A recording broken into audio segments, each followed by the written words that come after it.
Good morning. Actually, it's almost noontime. On this Sunday, what a beautiful day it turned out to be.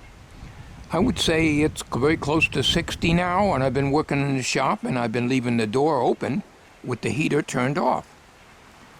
I have a problem here. That's nothing new with the old blind tinkerer. Matt drives me up the freaking wall. Hang on a minute. Let me explain what I'm trying to do here. Okay, I got the schematics out for the Philips or the Norelco radio here. I got everything organized in folders, and I've got the manual, and what I'm trying to do is to get capacitors. I got to put another order into Sal's Capacitor Corner. I ordered some capacitors a couple of weeks ago, but I'm going to need some other values. And before I pull this chassis out, which I am very, very leery because I'm afraid I'm going to break the dial cords. And the wires here are the solid wire. They have no plugs, so I got to put some kind of a plug arrangement and staple these wires up here and have some kind of a jack here and have flexible wires coming down here. I don't want to just cut these or unsolder them and then have them risk breaking off because it is solid wire. And the antenna comes out, of course. But I don't want to pull this chassis until I get an inventory of what capacitors are used in here. Any wax ones I want to change. The problem is this. This is the parts list for the Norelco radio. And I am having one hell of a time trying to convert picofarads to microfarads. Where am I here? Where am I? There am I. Always off camera. I'm using the Sony SR12. All right. So I put a notation here. Like this one here is 1500 picofarads. Okay, so that comes out to 0.0015 microfarads. So I'm going to have to order that because I do not have that in my inventory. I have an 015, but not a 0015. Okay. Now I've got other ones down here that I cannot find the value on. And I'm sorry, I can't see that. Let's see. 380 picofarads. It happens to be, I think, C13 or something like that. Okay? I'm trying to find that, and I can't in the chart. And then 400... Oh, I'm sorry, I can't. 270 picofarads. I think I found that, but that might be a disc capacitor. I'm not worried about it. Here is one that I sloppily wrote an arrow and pointed it out, covered the one up. 10,000 picofarads. I can't find that. I cannot find what 10,000 picofarads is. You guys with math whiz are probably laughing at me, but go ahead and laugh. See if I care. This is the chart that I had mentioned on another video that I printed out, and I'm supposed to be able to convert over. But I looked all over. There is no 10,000 picofarads, so I don't know what 10,000 picofarads is. I'm compiling a list for Sal's. Some of the capacitors, I just want to order some more 047s. But I can't find out what a 10,000 picofarad capacitor is, because it's not on the cheat sheet. I don't know why Philips can't use like 0.001 microfarad. They got to use everything in picofarads. So my only hope is going to be to pull the chassis and hope that they're written out as 0015 or 0.1s and so forth. Because if they're written in picofarads, I'm up to you-know-what's creek without a paddle, because this thing is useless. There is no 10,000 picofarad listed on this chart.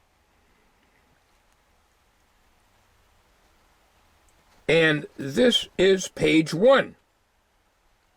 And I put them on in order.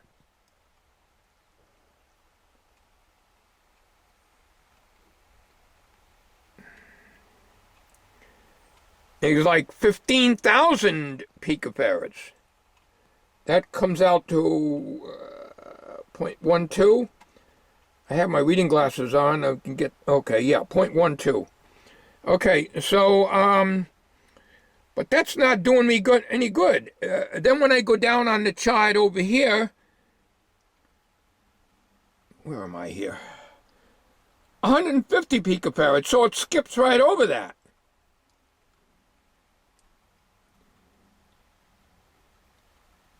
1,000 picofarads.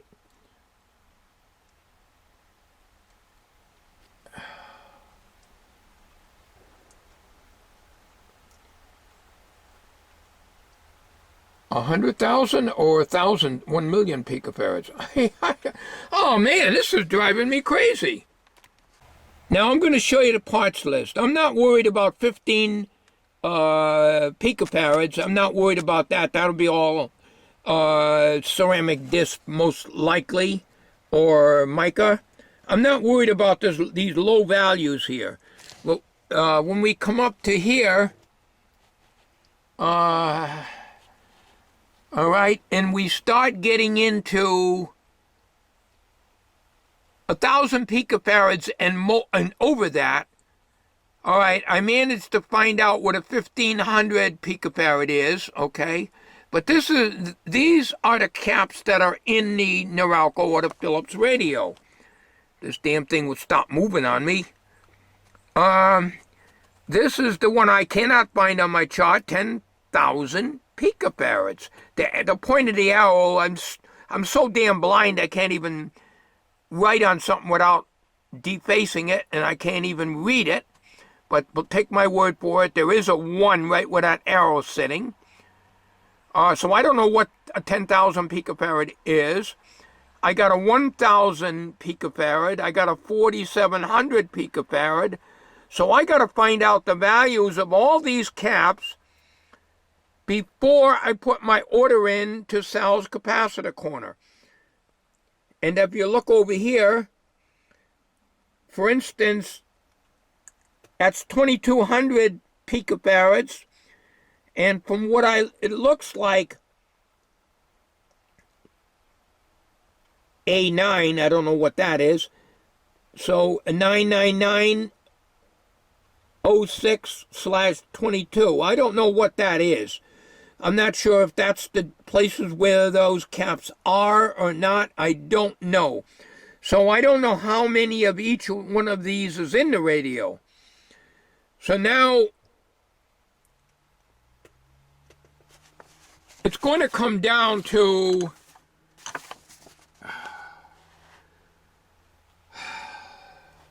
pulling the chassis to find out. And I just hope that these are written out as 0.01, 033, 047, 0.1, 015, 0039. I hope that they're written out that way and not in picofarads. Otherwise, I'm going to be screwed, and I'm not going to replace the capacitors. Because you don't want to change a working radio and put in a wrong capacitor because of a math error on my part. I thought by printing this thing out, I would have the problem solved. And this is what's holding me up right now on putting an order in. There's nothing worse than pulling the chassis, thinking you have all the parts on hand, and that chassis is 22 inches long. It's very big to sit on this bench. I cannot keep it on the bench because I will break the dial cord. So I'm very leery. The radio's working and I'm tempted to just leave it alone, make the back for it, and bring it into the house. But I would like to replace the caps in it. But if I break the dial cord, it is going to be one of the biggest heartbreaks I've ever had, because I really, really want that radio in the house, and that must be working. So a crowded bench here, and if I hook into the dial cord by accident and pull it and break it, I don't even want to think about it, because you will never, never string that dial cord. Never. And it would cost me $100 to $200 to send it to somebody to do it.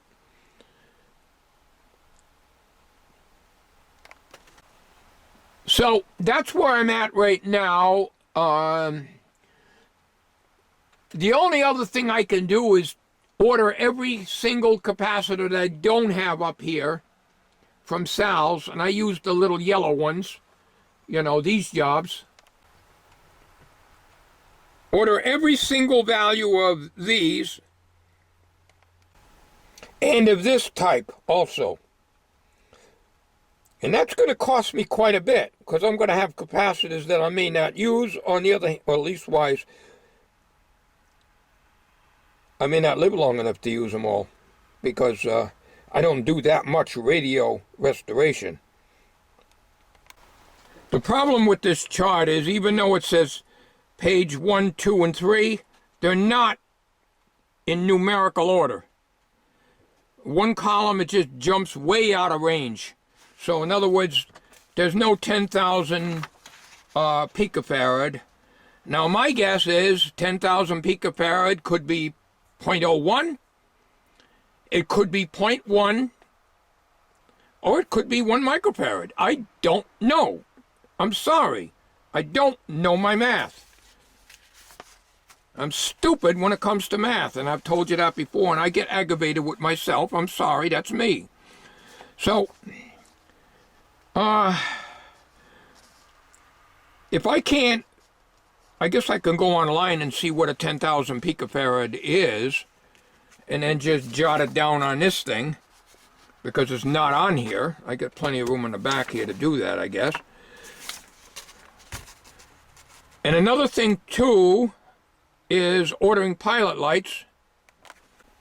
Sal carries this brand, and these are the ones that burn out all the time.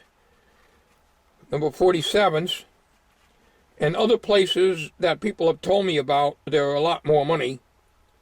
So I went on eBay, but it costs more. Sal, I think, gets like $2.50 a box, so it's probably worth it. I'll probably just order more, and if you get some that burn out, I'm not going to worry about it.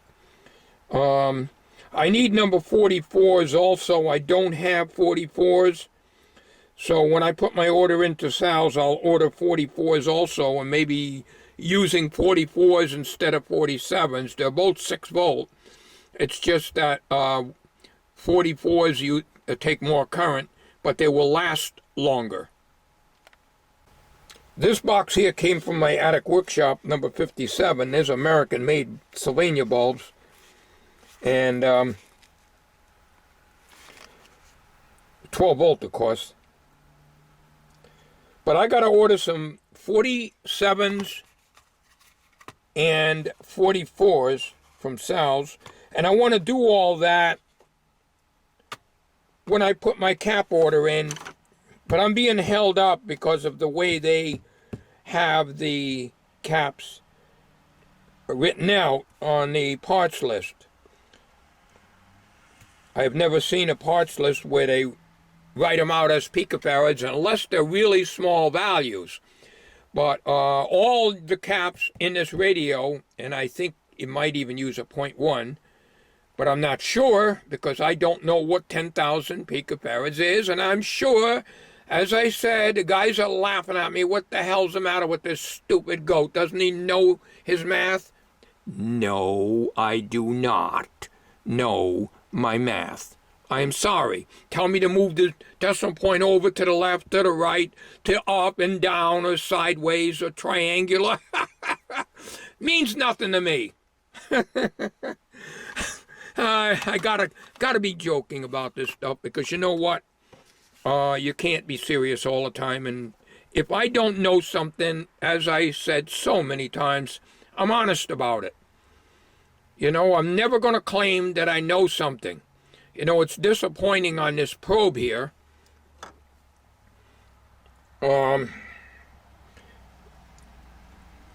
I probably should never have made a video on it, because it certainly isn't showing anything good to anyone. So a lot of times I think it's best to just not do these so-called technical videos on stuff like this, and restore a radio when the radio gets going. Make a video on that, because there's misunderstandings and stuff like that. Doug had mentioned something too. Hi Doug, how you doing?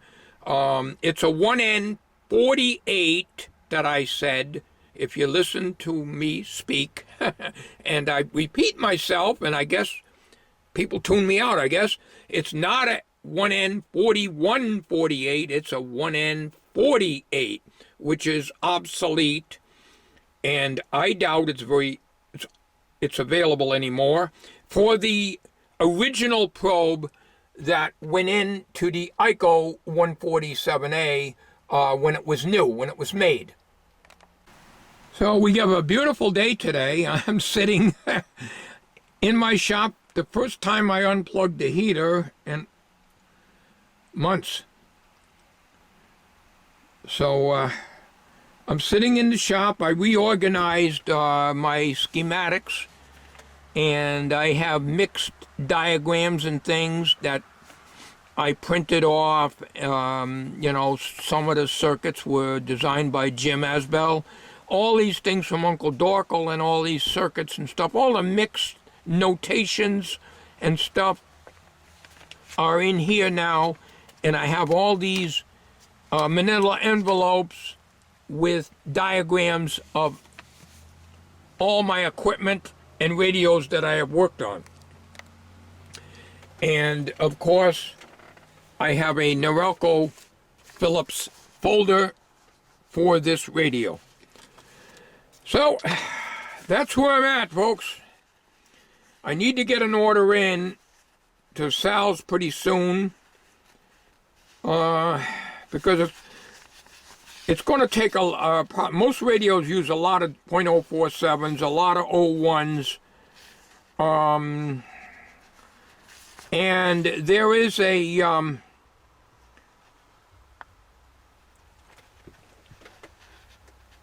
hang on a minute. There is a 380 picofarad, and that's not on that chart that I showed you. There's a 390 picofarad, and I looked that up, and that's a .0039. So here is a capacitor that's 380 picofarads, and I'm not going to be able to get it. It's C13 on the schematic. So that's an example right there.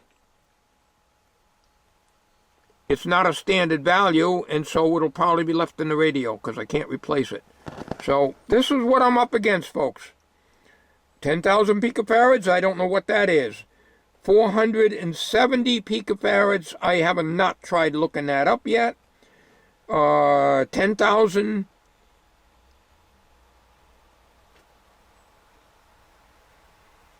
100,000, I think. 10,000. 100,000. I don't know. This is driving me nuts.